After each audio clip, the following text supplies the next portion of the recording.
To Robin's house. Today, this month, we are working on Peace on Earth, and this is the scrapbooking. No, silly.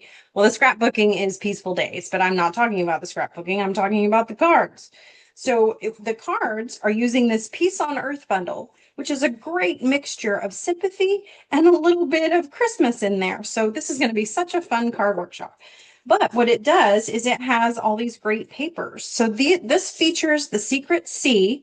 This one has Misty Moonlight and some more Secret Sea and some more Secret Sea. Look at how gorgeous these are. And the light side of Secret Sea, and then just a little mixture, adding in some Lost Lagoon in there. Then you flip it over. We've got some more Secret Sea and Lost Lagoon, and then we add in just a little bit of coffee cake. So those are the papers that I'm using. But the cards are just so fun because I decided I was going to do half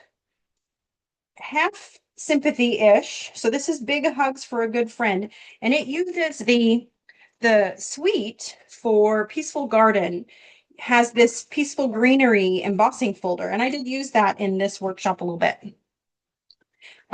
This one has the Big Hugs for a Good Friend, and then a pretty pearl dove. So two of the die cuts in this. So you see there's no doves on this, but there are die cut images for greenery, and there's some die cut images for these two lovely birds. So this is another sympathy card, but it has both of those birds on there. And then we've got a Christmassy Peace on Earth one with that, again, with that pearl bird, so pretty.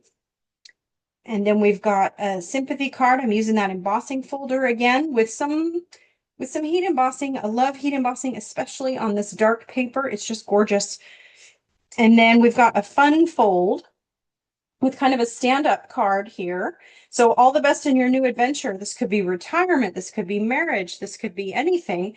But it's so fun. And I just love this dark bird. It's not black. It is Secret Sea. And it's just so pretty. And then the final card is using the Lost Lagoon paper. So cute. And this one's got a little glimmer paper dove on there. And you can see some of this greenery here as well. So I hope that you will take part of this Peace on Earth card workshop. It'll be so cute, and it'll get you all set up with a good collection of sympathy cards. So thank you so much for watching. Happy crafting.